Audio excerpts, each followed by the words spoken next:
Partout dans le monde, les enfants sont beaucoup plus susceptibles que jamais de développer des allergies alimentaires. Les enquêtes sur la mort d'adolescents britanniques après avoir mangé du beurre, du sésame et des arachides ont mis en lumière les conséquences parfois tragiques.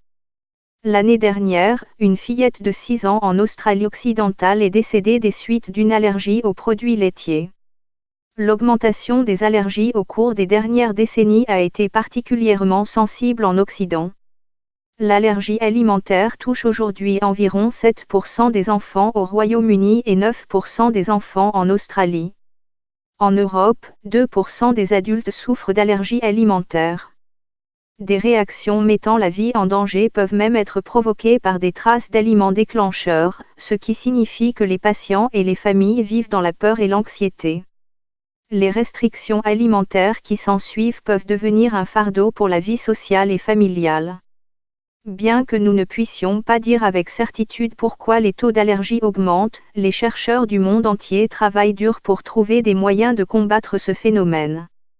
Une allergie est causée par le système immunitaire qui combat les substances dans l'environnement qu'il devrait considérer comme inoffensives, connues sous le nom d'allergènes. Ces substances innocentes deviennent des cibles, entraînant des réactions allergiques. Les symptômes vont de la rougeur de la peau, de l'urticaire et de l'enflure jusqu'au vomissement, diarrhée, difficultés respiratoires et choc anaphylactique dans les cas les plus graves. Où les allergies alimentaires sont-elles les plus susceptibles de se produire ? La fréquence des allergies alimentaires a augmenté au cours des 30 dernières années, en particulier dans les sociétés industrialisées. L'ampleur exacte de l'augmentation dépend de la nourriture et de l'endroit où vit le patient.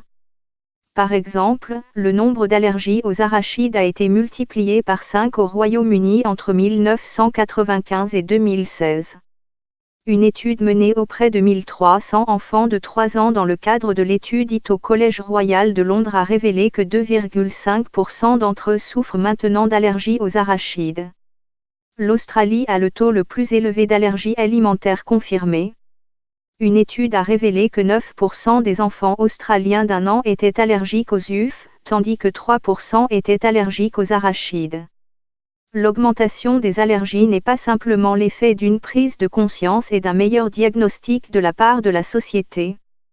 On pense que les allergies et la sensibilité accrue aux aliments sont probablement environnementales et liées au mode de vie occidental. Nous savons que les taux d'allergie sont moins élevés dans les pays en développement. Les allergies sont également plus susceptibles de se produire dans les zones urbaines que dans les zones rurales. Les facteurs peuvent comprendre la pollution, les changements alimentaires et une exposition moindre aux microbes, qui modifient la réponse de notre système immunitaire. Les migrants semblent présenter une prévalence plus élevée d'asthme et d'allergies alimentaires dans leur pays d'adoption par rapport à leur pays d'origine, ce qui illustre davantage l'importance des facteurs environnementaux. Il n'y a aucune explication précise de ce qui fait que le monde devient plus allergique aux aliments, mais la science a certaines théories. La première est que l'amélioration de l'hygiène est à blâmer, car les enfants n'ont pas autant d'infections. Les infections parasitaires, en particulier, sont normalement combattues par les mêmes mécanismes que les allergies. Avec moins de parasites à combattre, le système immunitaire se retourne contre des choses qui devraient être inoffensives. Une autre idée est que la vitamine D peut aider notre système immunitaire à développer une réponse saine, ce qui nous rend moins sensibles aux allergies. La plupart des populations dans le monde ne consomment pas assez de vitamine D pour plusieurs raisons, notamment le fait de passer moins de temps au soleil. Aux États-Unis, le taux de carence en vitamine D aurait presque doublé en un peu plus d'une décennie. Une théorie plus récente, celle de l'exposition à 2 allergènes, suggère que le développement de l'allergie alimentaire est dû à l'équilibre entre le moment, la dose et la forme d'exposition. Par exemple, le développement des anticorps anti-allergiques peut se faire par la peau, en particulier par la peau enflammée des bébés atteints d'eczéma. Mais on pense que manger des aliments déclencheurs pendant le sevrage peut conduire à une réponse saine et prévenir le développement de l'allergie, car le système immunitaire de l'intestin est prêt à tolérer les bactéries et les substances étrangères, comme les aliments. C'est sur cette base que s'est appuyée l'étude LIB du Collège royal de Londres, qui a montré une réduction d'environ 80% des allergies aux arachides chez les enfants de 5 ans qui consomment régulièrement des arachides depuis leur naissance. Cette étude a conduit à des changements dans les directives américaines sur la consommation d'arachides chez les nourrissons. Il a été conseillé aux parents britanniques de consulter d'abord leur médecin généraliste. Le décès d'adolescents britanniques souffrant d'allergies alimentaires souligne l'impact humain de cette maladie et l'importance d'un étiquetage clair et précis. Il n'existe actuellement aucun remède contre l'allergie alimentaire, et la prise en charge de l'affection repose sur le fait d'éviter les aliments en cause et sur un plan de traitement d'urgence en cas d'exposition. Mais un diagnostic initial est un défi. La principale façon d'identifier les allergies alimentaires consiste pour un patient à manger progressivement des quantités croissantes de cet aliment sous surveillance médicale. Cependant, cette situation est pénible pour les enfants et risque de provoquer une réaction allergique.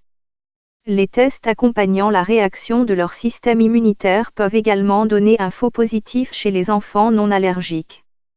Le Collège royal de Londres a mis au point une alternative, un test sanguin qui s'est avéré précis pour diagnostiquer l'allergie aux arachides par rapport aux méthodes existantes.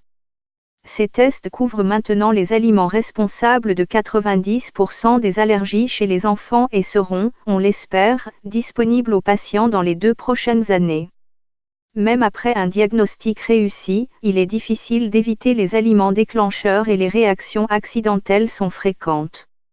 Il a été démontré que l'immunothérapie allergénique, l'administration de petites quantités de cette substance réduit la sensibilité des patients allergiques et peut protéger contre une exposition accidentelle.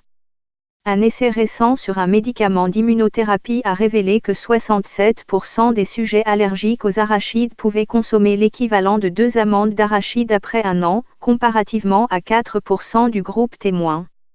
Néanmoins, ils sont toujours allergiques. Entre-temps, les allergies resteront une source d'inquiétude et feront partie de la vie quotidienne des enfants et de leurs parents. Le Dr Alexandra Santos est maître de conférences cliniques au département d'allergie pédiatrique du King's College de Londres.